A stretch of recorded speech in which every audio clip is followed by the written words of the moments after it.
आज हम week 3 lecture 03 इस वीडियो में डिस्कस करेंगे और हम दुआ से स्टार्ट करते हैं। अल्लाहुम्मा उर्ज़ुक़नी इल्मन नाफ़िअन वासिअन अमीका। ऐ अल्लाह मुझे ऐसा इल्म अता फरमा जो नफ़ा बख्श हो, जो वुसअत रखता हो और जिसमें गहराई हो। लास्ट टाइम मैंने आपको एक असाइनमेंट दी थी और कहा था कि ये आप असाइनमेंट जरूर करें। आई होप कि आप सब बच्चों ने की होगी ये वाली असाइनमेंट, और क्योंकि आज का जो लेक्चर है वो ज़्यादा मैटर करता है इस असाइनमेंट के ऊपर। अगर अभी तक आपने नहीं की तो इस वीडियो को पॉज करें और कोशिश करें इस असाइनमेंट को कंप्लीट करने की, और जिन बच्चों ने कर लिया वो इस वीडियो को नेक्स्ट कंटिन्यू करें। सर, एक पॉसिबल इम्प्लीमेंटेशन इस असाइनमेंट की ये हो सकती थी कि हम डिक्लेयर करें, एक अरे डिक्लेयर करें जिसके अंदर तमाम नंबर स्टोर कर सकते हैं। क्योंकि इस अरे के अंदर हमें सिर्फ नंबर इंटीजर स्टोर करने, तो हमने यहाँ पे एक अरे डिक्लेयर कर ली 10 नंबर्स की। और इसमें ये भी इसको शुरू में, क्योंकि यूजर से हमने वैल्यूज पूछनी है, इसलिए इन वेरी स्टार्ट हमने इसको -1 से इनिशियलाइज कर दिया कि शुरू में इसके अंदर -1 है, ताकि हमें पता चल जाए कि अभी तक अरे के अंदर वैल्यू आई है कि नहीं आई। और दूसरे नंबर पे हमने जिस तरह सॉर्टिंग भी इस प्रोग्राम के अंदर इम्प्लीमेंट करनी है, तो उसके लिए हमने आउट ऑफ प्लेस सॉर्ट देखा था, यानी कि उसके लिए हमें एक दूसरी अरे लेनी पड़ेगी। तो उसके लिए हमने भी एक अरे डिक्लेयर कर ली, ताकि जब हमें सॉर्टिंग करने की जरूरत पड़े तो इसमें से जो नंबर यूजर एंटर करे उनको हम सॉर्ट करके कोरस्पॉन्डिंग अरे के इंडेक्स पे पुट करते हैं। और यहाँ पे हमने इंटीजर एक काउंटर का वेरिएबल रखा है। ये वेरिएबल हमें हेल्प करेगा कि अभी तक यूजर ने कितनी वैल्यूज ऐड कर ली हैं। लाइक के अभी यहाँ पे 10 हमने वैल्यूज यूजर से इनपुट करनी है, लेकिन यूजर ने हो सकता है अभी 3 या 4 वैल्यूज ऐड की हो, तो इस वेरिएबल की मदद से हमें पता चल जाएगा कि कितनी ऐड की हैं। और ये ऑप्शन का जो वेरिएबल है, ये हमने आपको पता है मेन्यू सिस्टम एक डिजाइन करना है, तो मेन्यू के लिए हमने रखा है ताकि हमें पता चल जाए यूजर कौन सी ऑप्शन ऑप्ट किया है। तो यहाँ पे हम सबसे पहले वाइल का लूप एग्जीक्यूट करते हैं, और वाइल के लूप में हम लिखते हैं जब तक ऑप्शन 6 नहीं हो जाती, यानी कि जब तक यूजर ये नहीं कहता कि मैंने एग्जिट करना है, तब तक ये लूप एग्जीक्यूट होता रहे। उसके बाद हम यहाँ पे सिस्टम CLS कर देते हैं, सिस्टम क्लियर स्क्रीन करेंगे तो सिस्टम की स्क्रीन क्लियर हो जाएगी। और उसके बाद हम ये वाला मैसेज मार्क्स मैनेजमेंट सिस्टम और फिर ये वाली तमाम ऑप्शंस यूजर को शो कर देंगे, और यहाँ पे फिर हम यूजर से ऑप्शन लेंगे। अब यूजर जो ऑप्शन एंटर करेगा उसके मुताबिक हमने कोड लिखना है, यानी कि 1 के ऊपर हम ऐड न्यू नंबर का हमने कोड लिखना है।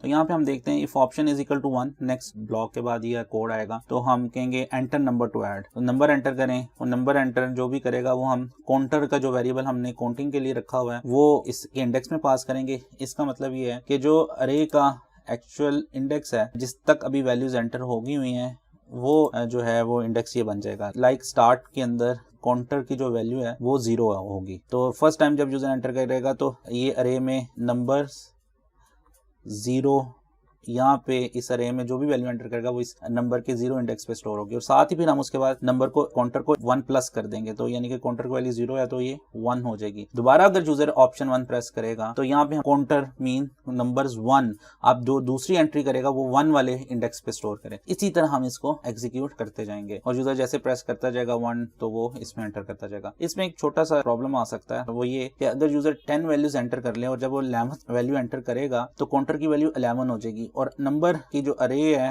उसके अंदर जो कोड एग्जीक्यूट होगा वो 11 एग्जीक्यूट होगा। और यहाँ पे जो भी यूजर वैल्यू एंटर करेगा प्रोग्राम इस 11th इंडेक्स पे स्टोर करने की कोशिश करेगा, लेकिन हमारी जो अरे का साइज है वो है ही 10 है, तो 11th इंडेक्स तो एग्जिस्ट ही नहीं करता, तो वो कैसे इसको शो करेगा। तो अब इस वक्त एक सिस्टम एक एरर देगा, वो कहेगा अरे index out of bound.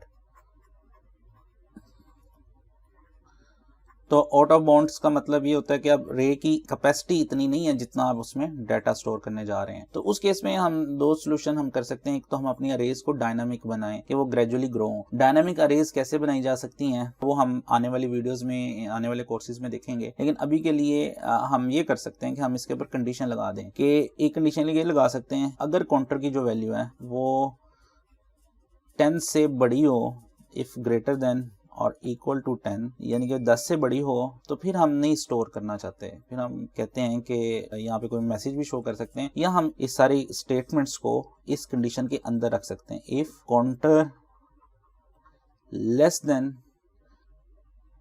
Equal to 9, यानी कि लेस देन और इक्वल टू 9 हो, तो फिर ये वाला कोड का पार्ट चले।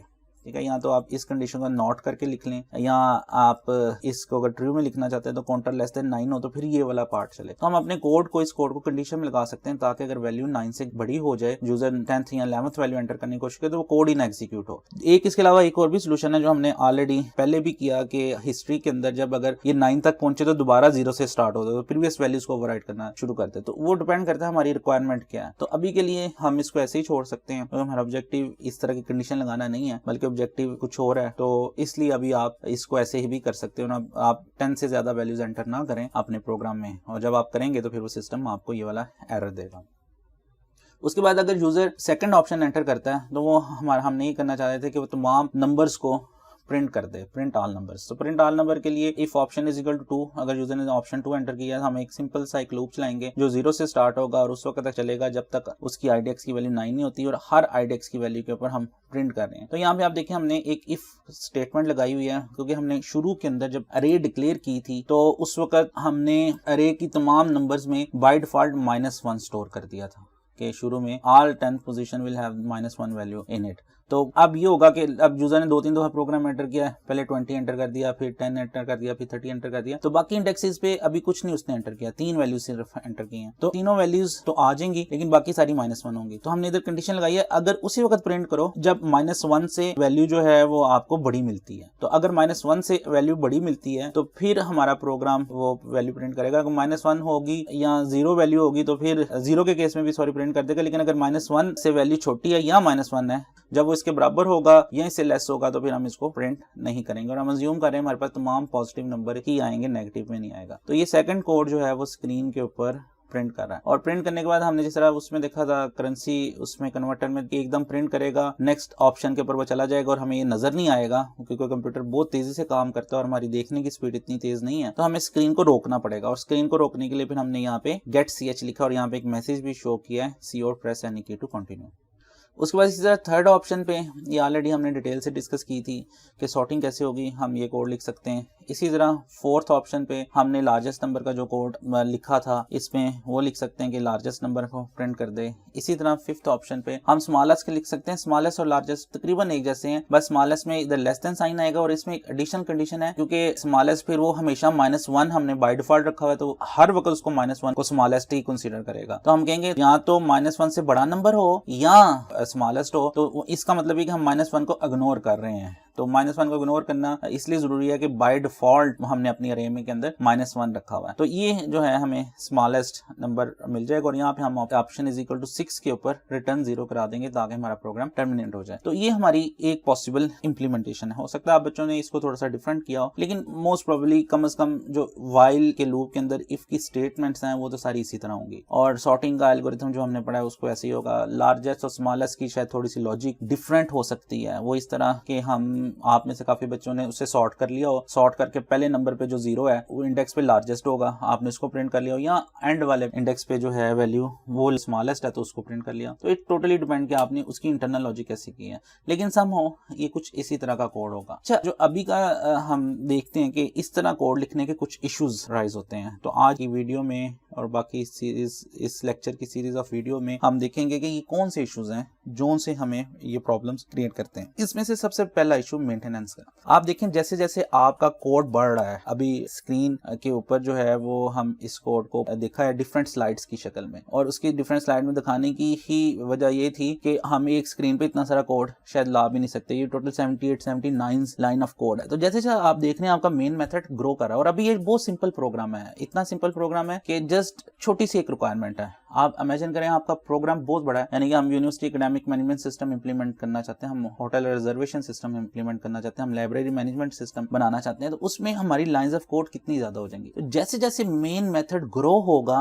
वैसे वैसे आपको वेरिएबल का रिकॉर्ड रखना। अच्छा, इस वेरिएबल के अंदर इस पार्ट ने चेंज कर दी, दूसरा भी चेंज कर दे तो वो ओवरराइड ना हो जाए। जिस तरह हम काउंटर इज इक्वल टू +1 कर रहे हैं, तो काउंटर को कोई दूसरा कोड चेंज कर दे तो ऐड की लॉजिक खराब हो जाएगी। इसी तरह ब्रैकेट्स लगाई है तो ब्रैकेट्स ओपनिंग है तो क्लोजिंग होनी चाहिए। तो इस तरह के बहुत सारे इश्यूज हमें आते हैं जब कोड एक ही जगह सारा ग्रो करता जाता है। इसके अलावा जो दूसरा प्रॉब्लम है वो है चेंज का। अगर हम किसी वक्त कोई लॉजिक में या किसी चीज में चेंज करना चाहें तो हमें मल्टीपल जगह पे जाके चेंज करना पड़ेगा। फॉर एग्जांपल, अभी हमने अरे 10 का कोड लिखा है कि हमें 10 तक चाहिए, अगर हम कहते हैं कि ये अरे 10 की जगह पे हमें 100 का चाहिए, लाइक मैं इधर अब 100 वैल्यूज का नंबर को करना चाहता हूं, तो आप इमेजिन करें आपको कहां पे चेंज करना पड़ेगा। आपको कोड की उन तमाम लाइंस में चेंज करना पड़ेगा जहां पे आपने फॉर के लूप लगाए हुए हैं। इधर 9 है, इधर आपको जाके 10 करना पड़ेगा, इसी तरह आप 100 करना पड़ेगा, इसी तरह आपको इधर भी 100 करना पड़ेगा, इधर भी 100 करना पड़ेगा। तो बहुत सारी जगह पे और यहाँ पे भी आपको ये चेंज करनी पड़ेगी। तो इसका कोई बेहतर वे होना चाहिए कि हम जो चेंज है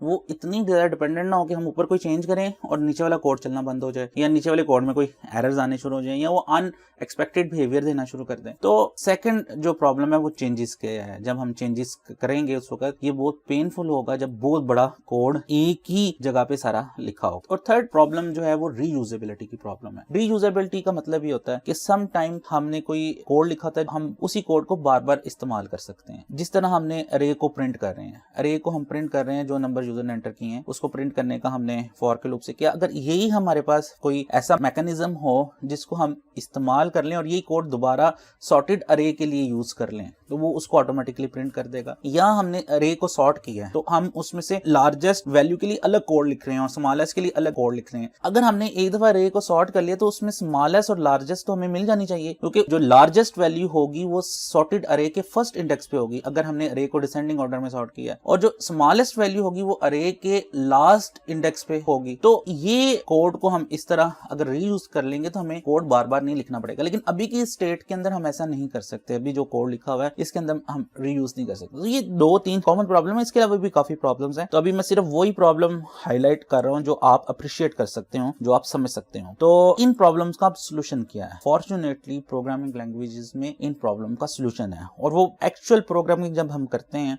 तो हमें उसी तरीके से करनी चाहिए जो अब नेक्स्ट मैं आपसे शेयर करने जा रहा हूं। तो नेक्स्ट वीडियो में मैं जो हम अपलोड कर रहे हैं उसके अंदर हम आपको इन प्रॉब्लम्स का सोल्यूशन बताते हैं, और जब हम वो सोल्यूशन डिस्कस करेंगे तो नेचुरली उसके साथ मजीद कोई ऐसे इश्यूज आएंगे जिनको हमें समझना पड़ेगा और देखना पड़ेगा कि उनका सोल्यूशन क्या। इस तरह इसी कनेक्टिविटी से हम कोर्स को आगे की तरफ मूव कर रहे हैं।